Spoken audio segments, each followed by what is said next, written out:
So wala kayong dapat ipag-alala na mga supporters ni Digong kasi trinatong maayos, ligtas, malakas, hindi nagutom, pinakain po ng maayos. Chinek yung kanyang kalagayan, may kasamang pulis na nurse at may doktor. Office choice, nandyan yung kanyang abogado, nandyan yung kanyang dating executive secretary si Mijaldea. So, ano yung dapat ipag-alala ninyo? Mismong galing na sa bibig ni Digong. Huwag kayong mag-alala, sabi niya. At pala na yung destiny ang magdetermine ng kanyang future. At sabi niya, this is a long legal battle. Ito naman po yung bago naming product na binibenta online. iGlow Serum, whitening po siya. Tingnan ninyo yung epekto sa aking anak na architect before and now. Yung mga inquiries po ninyo, dumiretso na lang kayo sa kanyang Facebook account, Riz Maravillas. Joke time muna tayo mga kababayan para iwas stress. Yung mga balita, sa bagay, yung mga balita man lang po galing sa mga DDS ang nakaka-stress. Huwag kayong pa-stress ha. Huwag kayong pa-apekto sa kanila. Kalma lang. Kasi pag hindi tayo kumalma, tulad ng mga Duterte, tulad ni Inday, tingnan ninyo yung inabot. O diba? Yan ang lesson. Dapat kalma lang. Para hindi masadlak sa patong-patong na problema, huwag daanin sa init ng ulo at pagyayabang. Ano niya, Mr. Maravillas, yung kwentong katatawanan mo dyan para kami ma-relax. Ano yung pangpaalis ng stress mo dyan? Ito po yung padala sa ating joke time ni Rinaldo Ladra, taga Aboyog, Leyte. Nagkapunta na tayo dyan sa Aboyog, Leyte nang ma-invite tayo ni Speaker Martin Romualdez. Kamusta kayo dyan? Sarap ng pagkain dyan sa Leyte po, mga seafoods. Ang titulo nito, mga kababayan, Advance na Relo. Ang setting ng kwento sa eskwelahan panahon ni Sarah. Sa DepEd po, sabi ng teacher, Juan, bakit ka niya daging late? Lagi kasing dumarating late sa klase. Si Juan. Sabi ni Juan, Ma'am, late kasi po itong relo ko. Sabi ng guro, problema ba yan? Problema ba yun, anya Juan? Di i-advance mo. So ilang saglit lang mga kababayan, sinunod ng estudyante ni Juan, yung kanyang guro, in-adjust yung relo in advance. Then biglang tumayo si Juan, lumabas na. Sigaw ng guro, kasi ang bilis na lumabas si Juan. Sabi ng guro, Juan, saan ka pupunta? Sagot ni Juan po, uwian na po ma'am, time na.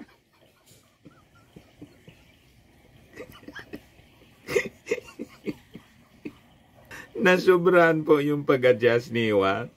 Time na agad. Kapapasok lang, time na. Uwian na po. Talaga itong si Juan. Parang si Sarah po, nang mag-attend ng investigation ng Congress. Hindi tinatapos yung hearing. Uwi agad.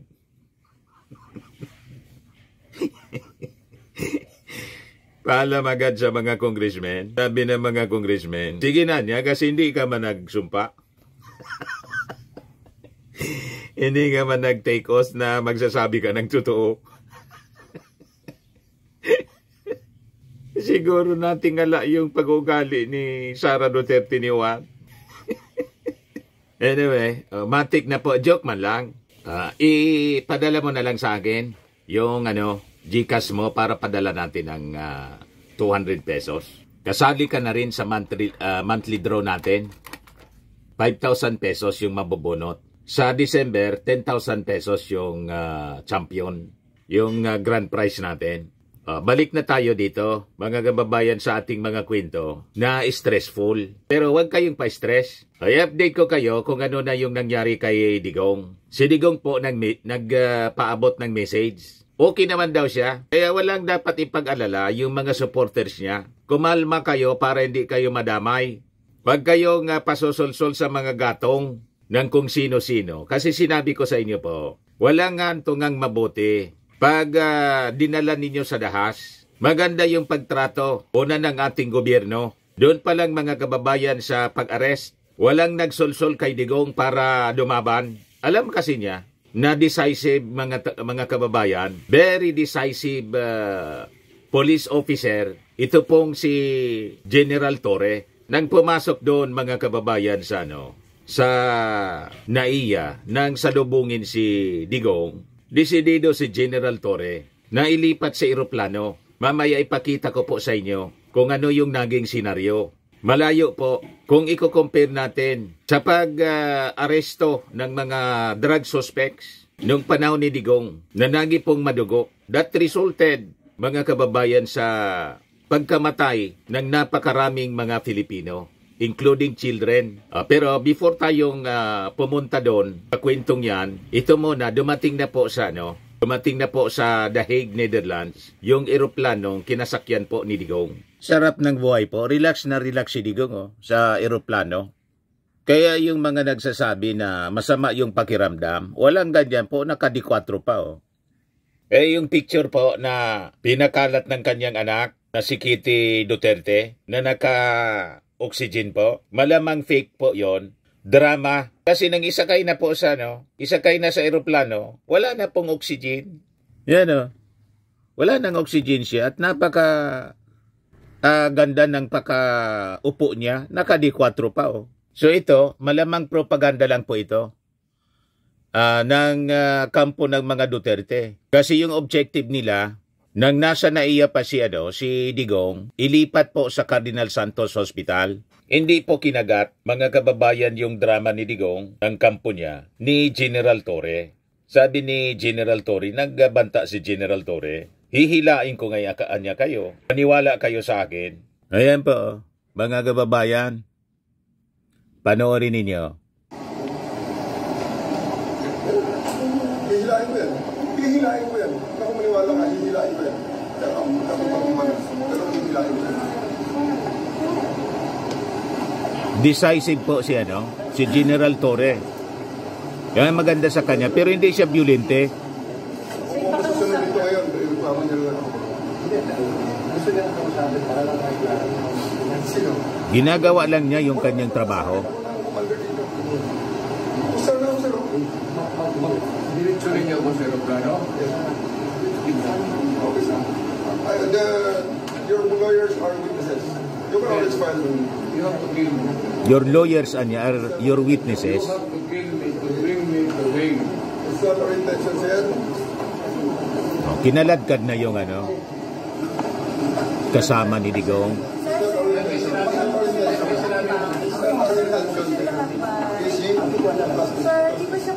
Yung abogado po, si Delgra, pinaalis po.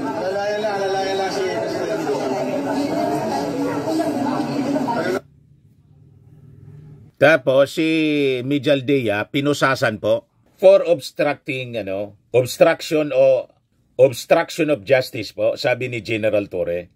So makita ninyo, may hinahon pa rin. Walang EJK na nangyari o violente na pag-aresto. Tulad ng naging policy ni Digong laban sa mga drug suspects na nagresulta po sa kamatayan ng napakarami. So ito yung tama na pagsiserve, mga kababayan, ng warrant of arrest tapos binasahan ng Miranda rights. Pero nagbanta si siyempre, ilain ko yan, maniwala kayo. So kailang yung sumama sa eroplano. Pag hindi, ilain talaga siya.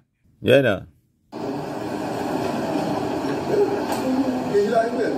Hihilain ko yan. Ako maniwala ka, hihilain ko yan. Pero hihilain ko yan.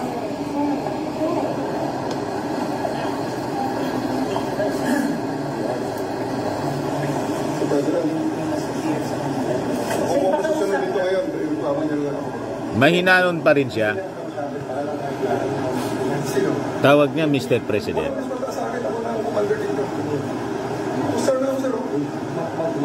Diretso rin niya ako sa aeroplano? Your lawyers are witnesses. You can always file them. You have to kill me. Yung mga abogado mo your lawyers are witnesses. Is that our intention, sir?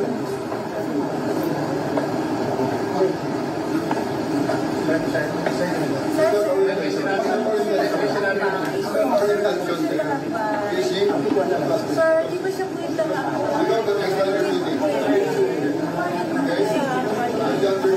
Alalayan lang si Alalayan niya si Presidente.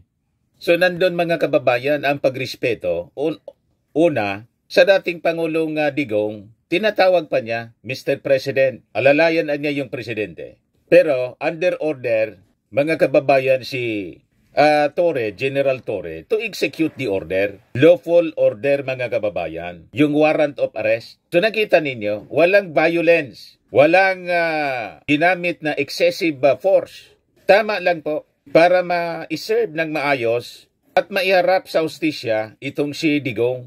O ito po, mga kababayan, yung mga nakuhang video. Bitawan mo ako. Ayaw mo na. Ayaw, sir. Bitawan mo na ako. Address ako. Si Mijal Dea. You have the right to remain silent. Everything you say can and will be used against you in the court of law. You have the right for an attorney. If you cannot afford an attorney will be according to you. Do you understand this, right? You are under arrest for obstruction of justice. 829, sir. Let's go. Sige. Usas, please. Usas. Paliwanag ko sa inyo. Nang pumasok si General Torre, humarang itong si Secretary Mijal Dea. Abogado dun nito po, Executive Secretary dati ni Digong, humarang para i-prevent yung pag-arrest kay dating Pangulong Digong. Hinahawakan ni Mijal Dea si Torre. Kaya sabi ni General Torre, bitawan mo niya ako. So ginagawa natin ito para hindi magamit po sa propaganda ng mga DDS. Sisigi po nilang pakalat ng kung ano-anong fake news para gatungan po ang damdamin ng mga tao. Huwag kayong pagagatong pabibiktima sa fake news. Tulad ng nangyari po noong panahon ng dating Pangulong Marcos Sr. Yung EDSA People Power, yun ang napagpalaganap ng fake news ng mga anti-Marcos forces. Kaya sila nagtagumpay. Fake news po yung EDSA 1. Nakita ninyo yung mga kaso na final laban kay Marcos Sr. at Marcos family na pagnanakaw. Lahat po, mga kababayan, nabasura ng korte after 30 years. You see? Dahil hindi po napatunayan. Pero ano pa man, napatalsik na yung dating Pangulong Marcos Sr. Gusto nilang ulitin ngayon, kaya sige pakalat po nila, mga kababayan ng fake news. Huwag kayong pabibiktima po sa pagpapakalat nila ng fake news. Ganito po, ulitin ko sa inyo. Yes, sir. Bitawan mo na ako. Address ako. Bitawan mo ako. You have the right to remain silent. Everything you say can and will be used against you in the court of law. You have the right for an attorney. If you cannot afford an attorney will be according to you. Do you understand this, right? You are under arrest for obstruction of justice. 829, sir. Obstruction of justice. Posas niya, pinusasan si Mijal Dea.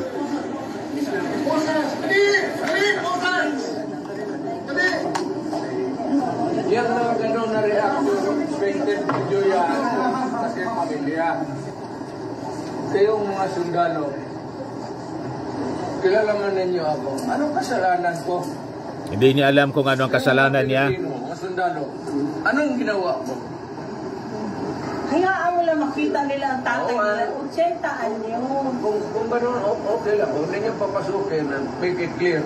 Yes, sir. Hindi pa pasukin, sir. Hindi ninyo, ikaw, Yes, sir. hindi mo Upon my orders. hindi mo pinapasok. Yes, sir. Upon my orders, sir. Ang sabi ko, ang abogado ko, ang anak ko na babae. As you said, bakit mo naman i-deny ang abogado ko, ang abogado ko yung anak ko na babae? Bakit ninyo i-deny? Bakit dyan?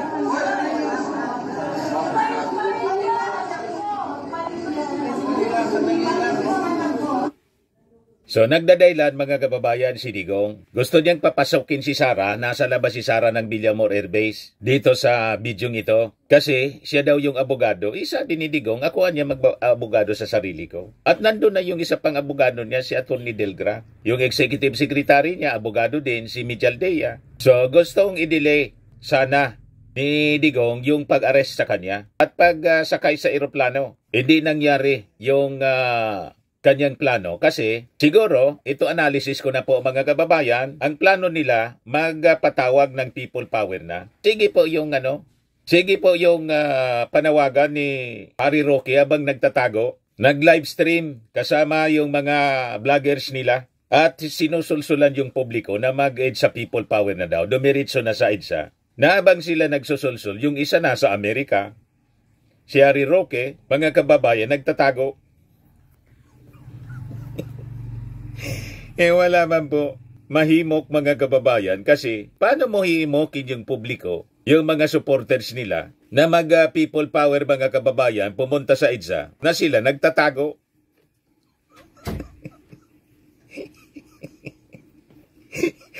O di ba mga kababayan?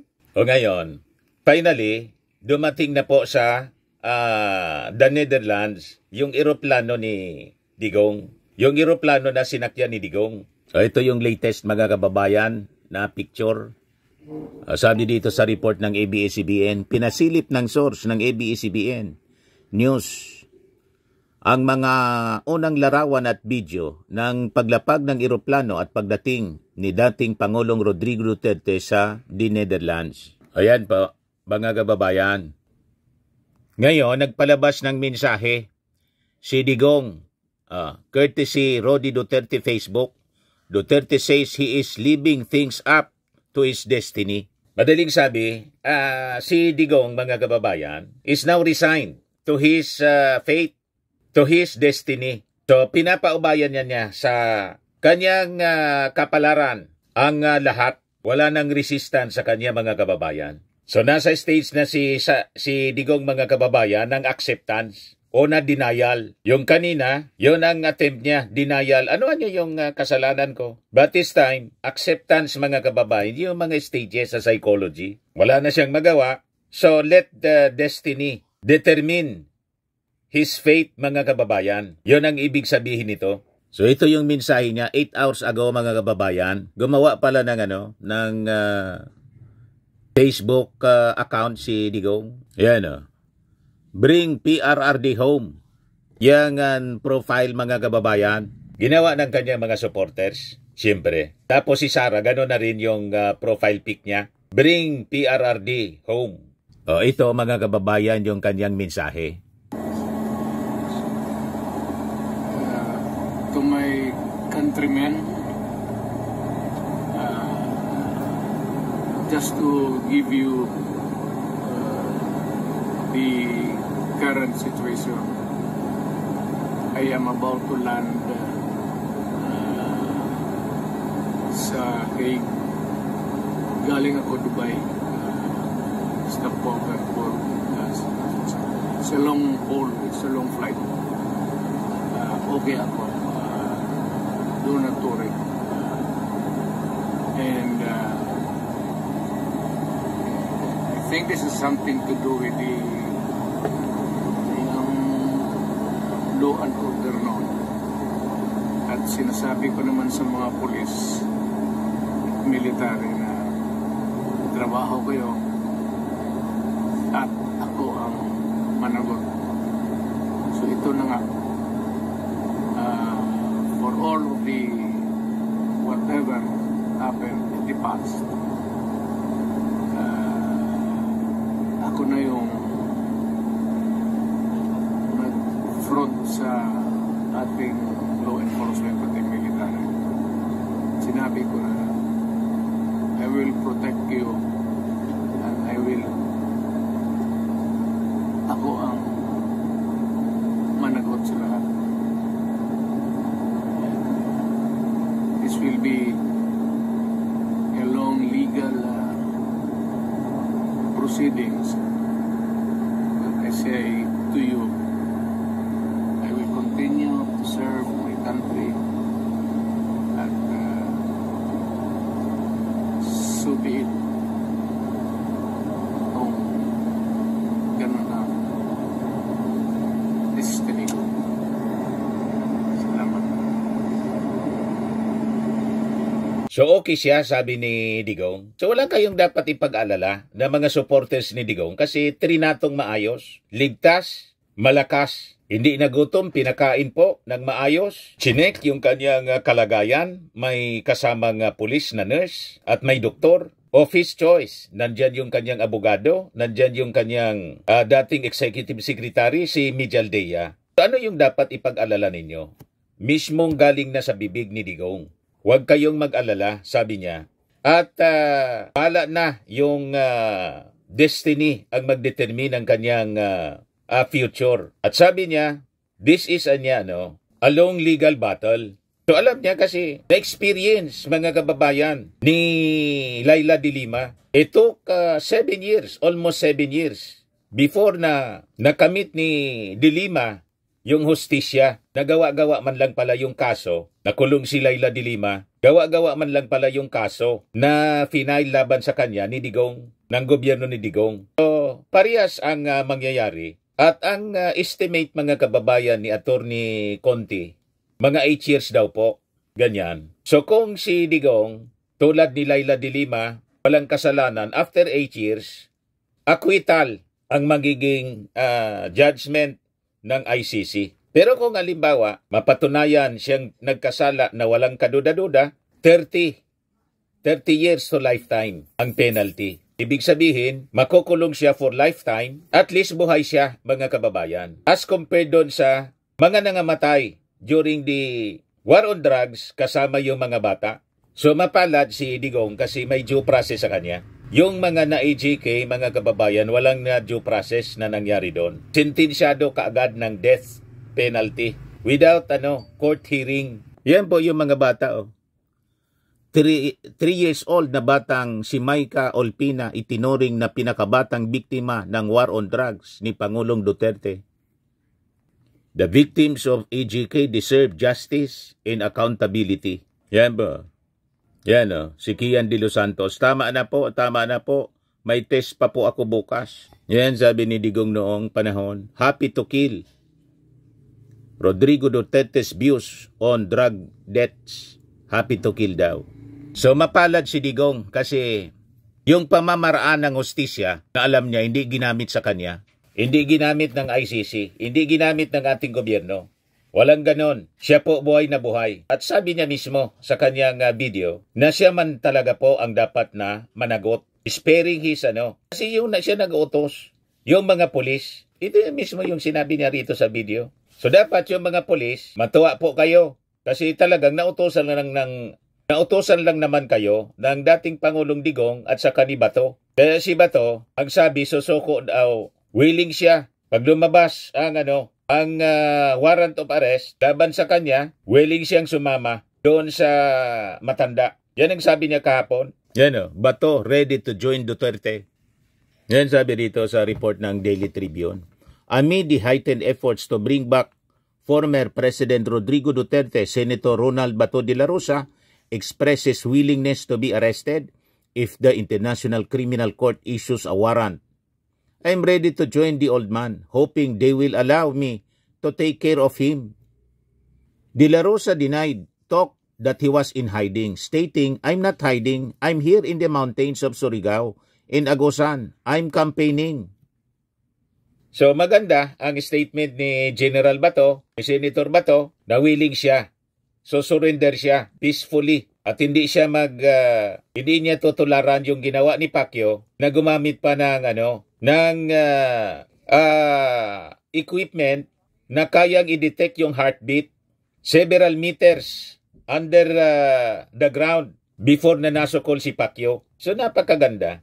Mabuhay si Senator Bato. Maganda niyan. I-challenge mo na po yung ICC tulad ni Digong. Sabihin mo na isunod ka na. Saka si Bongo, tapos si Sara Duterte nandun na para sama-sama kayo to defend yourselves before the ICC. Anyway, lahat kayo na pangalanan doon sa report ng Bira Files. Kasama kayo sa mga siguradong ipapatawag through a warrant. Hindi man na niya Mr. Maravillas patawag kundi arrest.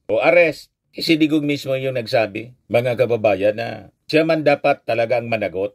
Galing na mismo sa kanyang bibig. And siyempre si Bato, kasi siya yung chief PNP noon. Yan inako na ni Digong po. Military na trabaho ko yun. Trabaho niya daw. At ako ang managot. Oh. So ito na nga. For all of the whatever happened in the past, ako na yung front sa ating law enforcement at military. Sinabi ko na I will protect you and ako ang managot sa lahat. So walang rason na yung mga kapulisan natin at mga sundalo mag-alsa kayo laban sa gobyerno. Unang-una, yung gobyerno ng ating Pangulong Bongbong Marcos wala mang kinalaman dito sa war on drugs at sa kaso na kinaharap po ni Digong. Kasi sabi nga ng ating Pangulo, 2017 pa, nagsimula ang investigation. Wala pa niya ako, civilian pa niya ako noon. Sabi niya doon sa press briefing. At ang mga complainants dito, hindi man po gobyerno, pribadong complainants, yung mga families, mga kababayan ng mga biktima ng AJK. So sabi nga natin, misplaced, misdirected ang galit ninyo sa Marcos administration. Paano ninyong ituturo yung Marcos administration, si PBBM? Wala man siyang kinalaman sa kaso ni Digong. Ang nagkaso, mga pribadong complainants, pinulungan ng mga dilawan.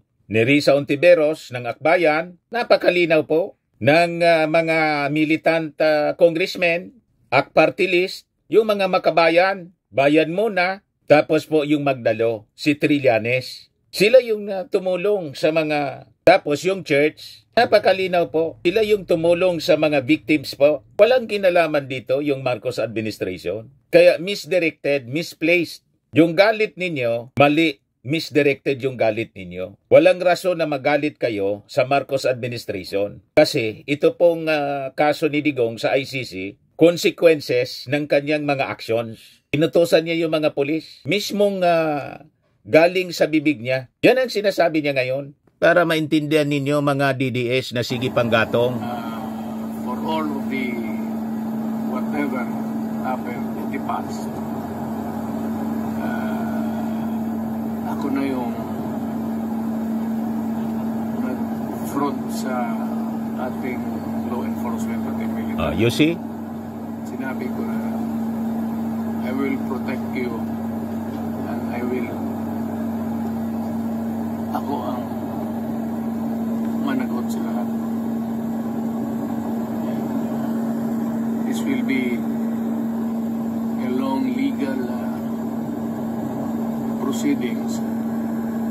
But I say to you, I will continue to serve my country and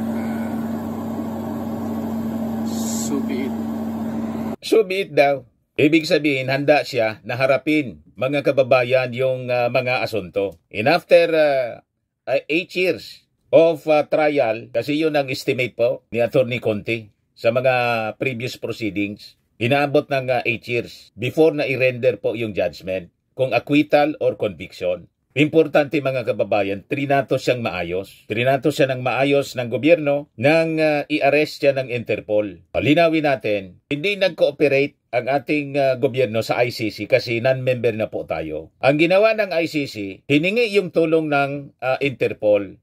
In which case, we are under obligation kasi member tayo ng Interpol. Kaya itinon-over po ng PNP sa Interpol, si Digong. Malinaw na po sa inyo. At si Digong, ikukulong sa napakaganda pong kulungan. Humane ang kanyang kulungan. Hindi tulad ng mga kulungan dito sa Pilipinas. At hindi tulad ng kulungan ni De Lima doon sa PNP. Maayos po. A closer look. The ICC Detention Center. A standard cell at the ICC Detention Center is located within Dutch prison complex in Scheveningen on the outskirts of The Hague, Netherlands. According to the ICC, it functions to hold a safe, secure, and humane custody those persons detained under the authority of the International Court. Former President Rodrigo Duterte was arrested on Tuesday, March 11, for crimes against humanity allegedly committed during his administration's bloody war on drugs. However, as of press time, it remains unclear whether he will be immediately brought to The Hague. Dinala na nga po ang pinakang latest ngayon. Ano yung mga amenities po? Yan, parang hotel. Access to fresh air, recreational activities, and sports. So hindi siya po mabobor doon kasi May recreational facilities po. Pwede siyang mag-relax-relax. Parang nasa pagbakasyon man lang po siya. Kaya lang unplanned na pagbakasyon. Sabi ng mga nagjo-joke sa social media, talagaan niya yung hindi nakaplanong travel at pagbakasyon, yun ang natutuloy. Pag mga plinano, hindi natutuloy madalas. Yun ang mga joke, mga kababayan ngayon kumakalat sa social media. So, maganda po ang facilities. Access to library, books, news, and television. Buhay-hari pa siya doon. Baka nga mas maganda pa to sa bahay niya na nakakulambo siya kung matulog, mga kababayan. May television. May access siya sa news. Tapos, library books. So, pwede niyang gawin, mga kababayan, na magsulat ng libro. Tulad ng ginawa ni GMA nang makulong. Di ba? Nagsulat ng libro si GMA. Mas maganda, sumama na si Bato para may mag-aalaga sa kanya, pati si Bongo. Anyway, kasama silang akusado. Iwan ko nga lang, kung pwede silang magsama-sama in one room, baka separate rooms, at pwedeng i-allow sila na mag-usap-usap kasi may recreational facilities po. Di maganda, sumama na din si Sara. Kasi mga akusado sila lahat, di matahimik na yung ating bansa. Habang kiniklear nila, mga kababayan, yung kanilang pangalan dito sa mga kaso, crimes against humanity na final laban sa kanila. Nitong mga victims ng extrajudicial killings. Halimbawa, mapawalang sala sila, di bumalik sila sa politika. But for the meantime, they have to face the music. Tama po? Kung saan, mas maswerte pa sila, mapalad sila, mga kababayan. Kasi sila buhay na buhay. I-compare natin sa more than 30,000 na mga na-EJK. Walang due process yun. Pero sila were accorded due process, mga kababayan. Ano pa? Access to computer facilities to work on personal cases. Access to minister or spiritual advisor of their faith. Access to suitably prepared food. You see? Kung ano yung pagkain, mga kababayan, na gusto nila, may access, mga kababayan. Hindi tulad ng prisuhan dito sa atin, kulungan. Ang kulungan dito sa Pilipinas po, ang pagkain, magkano ba yung budget ngayon sa pagkain sa mga detention facilities? So 100 pesos lang siguro. Makatao yung trato sa kanila. So pwede nga na mag-request na kung po pwede, sumama na sa file na rin ng kasong crimes against humanity si Pacquiao para may spiritual advisor siya doon. Dininay pala ng korte yung petisyon ni Pacquiao na magpa-house arrest. Gusto magpa-house arrest na lang si Pacquiao. Ayan Pasig Court denies Kibuloy's motion for house arrest. Kung isama sa crimes against humanity si Kibuloy, hindi siya ang spiritual advisor. Isama doon sa dahig. Kaya lang, iba man yung kaso ni Kibuloy. Sa Amerika, may kaso siya. You see? So lahat ito consequences ng mga actions nila. And they have to face the music. Ito yung statement, mga kababayan, ni Chis Escudero. Sabi dito sa report ng Impact Leadership, Interpol arrest shows Philippine commitment to international agreements. Senate President Chis Escudero lauded the peaceful service of Interpol's warrant on former President Rodrigo Duterte, calling it a testament to the country's commitment to international agreements and the professionalism of all involved. He urged the International Criminal Court to uphold Duterte's rights in due process, acknowledging the diverse reactions to the development. Escudero called on Filipinos to approach the issue with restraint and urged candidates not to exploit it for political gain, emphasizing the need for unity in upholding justice and accountability. Yan sabi ni Chis Escudero, tama ito. Debate and disagreement are natural in a democracy. But as we move forward, I urge our kababayan to approach this moment with the restraint and respect displayed yesterday by the protagonists from both sides. It is our nation's best interest to demonstrate our strength, not by division, but by our capacity to rise above our differences and to collectively and peacefully uphold justice and accountability. Kaya kalma lang po kayo. This is my unsolicited advice to all, lalo na po sa mga DDS. Kalma kayo. Walang patutungang mabuti pag dinaan ninyo sa init ng ulo. Hindi ninyo nakita ang consequences ng init ng ulo. O ito na ngayon ang nangyari, mga kababayan kay Digong. So you have to learn from the mistakes of your leader. Tanggap na nga po ng leader ninyo ang kanyang destiny. So ano pa ang rason? So hintayin ninyo ang court proceedings ng ICC at advisean ninyo si Sara, si Bato, si Bongo, sumunod na rin po doon. Anyway, kasama sila sa mga akusado. Ang hindi pa man lang na ilalabas yung warrant of arrest nila. Sabi nga ng mga analyst, it is just a matter of time, anya. Yan Will De La Rosa be next for ICC? Only a matter of time, sabi ng mga congressmen. Yan Deputy Majority Leader La Union, 1st District Representative Paulo Ortega, and Assistant Majority Leader Tingog Party List, Representative Jude Asidre, believe that it's only a matter of time before Senator Ronald Bato de la Rosa gets his day at the ICC after what happened to former President Rodrigo Duterte. A matter of time na lang po. Pakinggan natin yung sinabi ni Asidre. Sir, speaking of shit happens nga, isa sa mga co-accused din sa ICC ay si former PNP Chief and now Senator Ronald De La Rosa. Do you expect na yung arrest order ay i-release din for him? And meron mga reports na hindi siya matrace recently, hindi na siya makontak.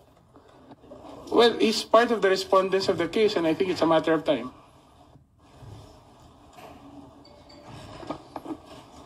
Nasabi nga ni Kong Jude na yung mga respondents ng case paano ko ba sasabihin to?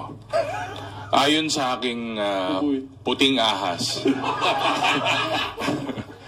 Meron din akong puting ahas.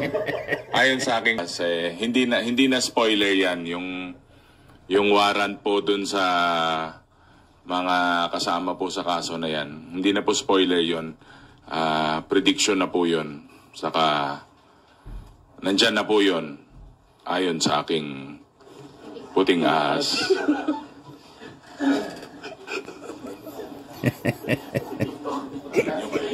Kuya, ay sige sir. Sige po sir. Well, for me, let justice take its course. So, let's wait and see. Kita ninyo na yung puting ahas ni Marlica. Backfire lahat, mga kababayan. Kaya sinasabi natin, be humble. He who humbles himself shall be exalted, and he who exalts himself shall be humbled. Wala pong kantungang mabuti ang kayabangan. Yan ang malinaw na sinasabi sa Bible, James 4:6 reminds us, God opposes the proud, but shows favor to the humble. Pride can blind us to our own faults, make us resistant to correction, and create a false sense of self-sufficiency.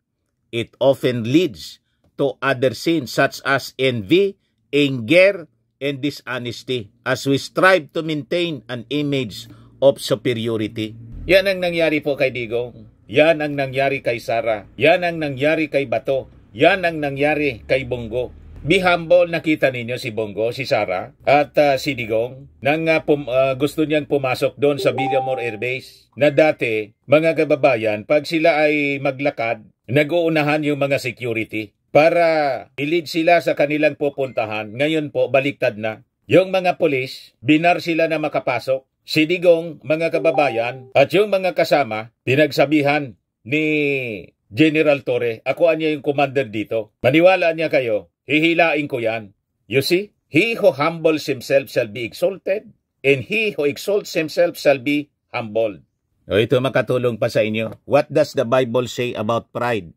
We all struggle with pride in life. Sadly, many of us do not realize the potential that waits for us if we just let go out our pride and move forward in God's plan. In fact, the Bible goes so far as to warn us that God hates the sin of pride and will discipline the proud people. Ano sabi sa Proverbs 8:13? To fear the Lord is to hate evil. I hate pride and arrogance, evil behavior, and perverse speech. Pride leads to a downfall as highlighted in Proverbs 16:18. Pride goes before destruction, a haughty spirit before a fall.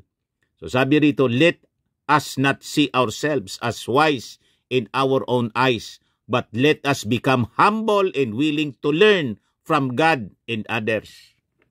Naintindihan na ninyo, mga supporters ni Digong, ni Sara. Pag hindi ninyo ito naintindihan, yun din ang inyo pong pupuntahan. So, you learn. You have to learn from the lessons na kinasadlakan ngayon po ng inyong leader na si Digong. Ng inyong leader na si Sara na na-impeach po. At malamang sa malamang, mga kababayan, makonvict sa impeachment trial. Sabi natin, mga kababayan, wala mang ibang dapat sisihin dito kundi sila mismo. Si Digong mismo, si Sara mismo, si Bato mismo, si Bongo mismo. Kasi wala man lang sa kanila ang sumaway kay Digong. Pinagsabihan man lang yung mga advisors niya, Mr. President, hinay-hinay po. Hindi natin sarili ang mundo. Mr. President, wag po. Wag masyadong mayabang, Mr. President. Yung spiritual advisor niya, isa rin pong mayabang, si Pacquiao. Nauna nang nakulong, you see? Kasi hindi po magkakamali ang salita ng Diyos, maniwala kayo. Kaya panahon na to repent. And maybe ito yung direksyon, yung destiny ni Digong. Matapos niya, mga kababayan, na sabihing estupido yung Diyos, pinagmumurayan ng Diyos. Sabi sa Word of God po, God is not mocked. So panahon na, mga kababayan, ito yung panahon niya na magnilay-nilay sa loob ng kulungan para ma-realize niya mali yung kanyang mga ginawa. Pero pasalamat pa rin siya kasi siya ay buhay, may pagkakataon pa siya, mga kababayan, na magbago. Pero yung mga namatay po, hindi na nagkaroon ng chance. Yung nabiktima ng AGK, wala ng second chance yon. Pero si Digong and company, may second chance pa sila. You see? Baka nga sabi ko nga kahapon sa aking video, baka nga dito siya maligtas yung kanyang kaluluwa. Who knows, mga kababayan, God works mysteriously. Baka may makashare sa kanya ng gospel of salvation sa loob mismo ng kulungan. At doon, mga kababayan, makakawala siya sa pagkakulong sa kasalanan. Kasi sinasabi ni Digong hanggang ngayon, sabi niya, ano ang kasalanan ko? Isabi sa Word of God, for all have sinned and fall short of the glory of God. You see, lahat po tayo na tao sa ibabaw ng mundo, makasalanan. Pero si Digong, hindi niya alam na makasalanan siya. So somebody na totoong nagmamahal sa mga Duterte must share the Word of God, the gospel of salvation. Tama po, mga kababayan? Kung mahal ninyo po si Digong, pagsabihan ninyo. Mahal ninyo si Sara, pagsabihan ninyo. Advisean ninyo ng tama, hindi yung solsulan ninyo ng solsulan. O tingnan ninyo, di ba napahamak si Sara? Biglang na-impeach. Bakit? Wala man lang nag-advise sa kanya. Kontrolin ang kanyang emosyon. Tigilan ang pagmumura. Kaya kayo na mahilig magmura na mga supporters ni Digong, stop it. Si Kitty Duterte po, tuwang-tuwa pa yung mga supporters ni Digong. Pinagmumura po si General Torre. You see? Walang pagrespeto sa ating mga authorities. Hindi na nagre-recite ng Panatang Makabayan. Ano sabi sa Panatang Makabayan? Yan, tutuparin ko ang tungkulin ng isang mamamayang makabayan at masunurin sa batas. Yan, bilang ganti, diringgin ko ang payo ng aking mga magulang. Ang problema po, yung magulang ni Kitty Duterte, si Digong, magulang ni Sara, si Digong, mali yung natutunang turo. So lahat sila proud, lahat sila palamura. So pinahamak, mga kababayan, sila ng kanilang mga sariling maling aksyon. Nakita ninyo? So wag nating tularan. Kayong mga supporters ni Digong, wag ninyong tularan ang kinasadlakan ni Digong. Kasi pag tinularan ninyo, mga vloggers, tinagabol na rin. Bakit? Pari-pareha sila po. Lapastangan sa mga authorities, lapastangan sa batas. Dapat pasakop tayo sa batas, pasakop tayo sa gobyerno. Romans 13:1 states, let every soul be subject unto the higher powers, for there is no power but of God. The powers that be are ordained of God. Whosoever therefore resisteth the power, resisteth the ordinance of God, and they that resist shall receive to themselves damnation. Napakalinaw po. Magrespeto po tayo sa batas. Magrespeto tayo sa duly constituted authorities. Ginagatungan ninyo yung rebellion, pag-alsa ng tao, laban sa duly established government, sa administrasyon ng ating Pangulong Bongbong Marcos. Kung gusto ninyo makabalik sa poder, mag-ready po kayo sa eleksyon sa 2028. Hindi yung kalahati pa lang, ang turno ng ating Pangulo, gusto na ninyong tanggalin. Kaya kayo nagkakaproblema. Ayaw ninyong sumunod sa batas. Ang term ng presidente, 6 years. Hindi 2 years, hindi 3 years. Kaya yan ang inabot ninyo. Una si GMA, gustong tanggalin. Ikodita si Martin Romualdez. O yun ang inabot niya. Butit nakipagkasundo na si GMA. Tumahimik ngayon. Sumusupport na kay Sumusupport na kay Martin Romualdez at sa ating Pangulo. Natuto na si GMA. Nakita niya na hindi niya obra. Kaya tahimik lang tayo. Pero just the same, nakabantay po kay GMA at sa mga galamay niya ang ating gobyerno. Pati dito sa mga galamay ni Digong to maintain peace and order. Yung armed forces nagsalita na po. At yung gatong ninyo, hindi yan po mangyayari. Bakit? Sa people power po, ang mga elementos na dapat presente, dapat suportado kayo ng armed forces, ng PNP, ng mainstream religion, yung Catholic religion. Yung Catholic religion po, kinukundi na si Digong dahil po sa EJK. Then back up ng Amerika. Ang back up ng Amerika po yung ating Pangulong Bongbong. Kaya malabo po yung inyong pangarap to topple the Marcos administration. Ang gawin ninyo, kumalma kayo at mag-ready na lang po kayo sa eleksyon. Ipanalo ninyo, kung kaya ninyong ipanalo, yung mga PDP laban candidates ninyo, midterm election. Then, pagandaan ninyo yung 2028 election. Hindi yung gusto ninyong tulad ng ginawa ni Sara na inappoint na yung sarili niya as designated survivor at gusto nang i-take over yung Palasyo Malacanang. Yan ang mali ninyo eh. Makinig kayo sa sound advice, hindi sa sulsol ng kung sino-sino. At itong ating programa mga kababayan, atin sa inyo nitong ating mga sponsors. Firmax Firming and Lifting Cream. Pinapay po sa mga pulses in affected area. Mainam po ito sa mga pains at paninigas ng mga kaso-kasuan. Ito sa mukha naman yung application, anti-aging, Automax po siya. Ito ay Glow 60 mga kababayan. Whitening po siya. Made in South Korea. Ito naman po, Ningxia Red Mix Fruit Drink. Gawa po siya sa goji berry. May anti-cancer properties po siya. At sa mga nagana po ng malinis and spacious fitness gym, pumunta lang po kayo sa aming Colossal Fitness Gym. May Grab Car Rental din po kami. At bills payment po sa aming office. At saka sa mga mahilig po sa mga imported bags, manood po kayo sa live selling ni Madam Aileen Rosales sa kanyang Aileen Closet po. Pati mga shoes, ito yung kanya po. Ito yung kanyang page. Kita ninyo, napakagandang mga online selling po siya. Si Madam Aileen Rosales. Cellphone number niya po, 773-798-7816.